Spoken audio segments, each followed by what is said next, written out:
Harvey claims second fatality, threatens catastrophic floods.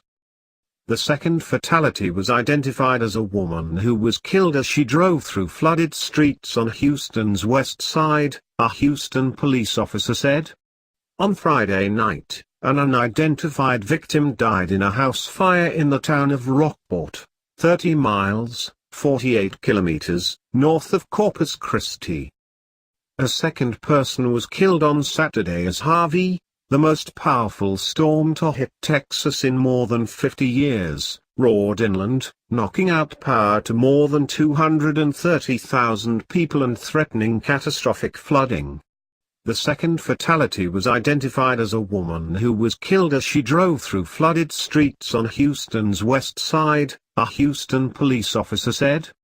On Friday night, an unidentified victim died in a house fire in the town of Rockport, 30 miles, 48 kilometers, north of Corpus Christi. Another dozen people in the area suffered injuries like broken bones, another official said.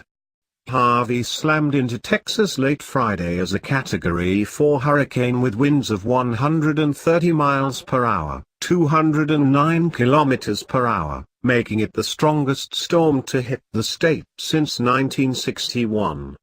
It has since lingered over Houston, dumping 2–3 inches of rain an hour onto the city. The storm ripped off roofs, snapped trees, triggered tornadoes and flash floods and cut off power to some 232,000 people, mostly in the Houston area, on Saturday night. It also largely curtailed oil and gas production in the state, prompting price hikes at the pumps. Harvey was downgraded to a tropical storm on Saturday but was expected to lash Texas for days as it lumbers inland, bringing as much as 40 inches, 102 centimeters, of rain to some areas, according to the National Hurricane Center, which described the forecast for the state as potentially catastrophic. The Weather Channel reported that rainfall rates in Houston, the fourth most populous city in the United States and home to a third of the 6 million people that could be impacted by Harvey, could reach 5–6 inches per hour, making streets impassable. Rockport, which took a direct hit from the storm, was left with streets flooded and strewn with power lines and debris on Saturday. A dozen recreational vehicles were flipped over on a sales lot, one blown into the middle of the street. By Saturday evening, a convoy of military vehicles had arrived in the Rockport area with people and equipment to help in the recovery efforts, and town officials announced an overnight curfew for residents. Streets deserted. It was terrible, resident Joel Valdez, 57, told Reuters. The storm ripped part of the roof from his trailer home at around 4 a.m., he said as he sat in a Jeep with windows smashed by the storm. I could feel the whole house move. Before the storm hit, Rockport's mayor told anyone staying behind to write their names on their arms for identification in case of death or injury. A high school, hotel, senior housing complex and other buildings suffered structural damage, according to emergency officials and local media. Texas Governor Greg Abbott said he was activating 1,800 members of the military to help with the statewide cleanup, while 1,000 people would conduct search and rescue operations. The streets of Corpus Christi, a city of about 320,000 people, were deserted on Saturday, with billboards twisted and strong winds still blowing. City authorities asked residents to reduce use of toilets and faucets because power outages left wastewater plants unable to treat sewage. Elsewhere, the Texas Department of Criminal Justice said it was forced to evacuate some 4,500 inmates from 3 state prisons near the Brazos River because of rising water.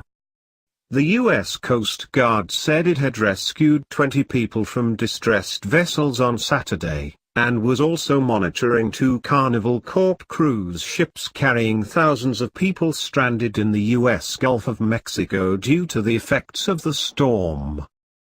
Harvey was a Category 4 hurricane on a Saffir-Simpson scale when it hit the coast, the second highest category, and the most powerful storm in over a decade to come ashore anywhere in the mainland United States. Harvey weakened to tropical storm from hurricane strength on Saturday, the U.S. National Hurricane Center said. The center of the storm was barely moving and was less than 150 miles, 240 kilometers, from Houston with sustained winds of 60 miles per hour. Major water event. "This is serious," Houston Mayor Sylvester Turner said in a televised interview on Saturday afternoon. "It is important that people stay off the roads." Turner said the city, which has faced flooding in recent years during smaller storms, is prepared for what he described as a major water event. Authorities warned of the potentially life-threatening impact of heavy rains between Houston and Corpus Christi over the next several days. The latest forecast storm track has Harvey looping back toward the Gulf of Mexico coast before turning north again on Tuesday.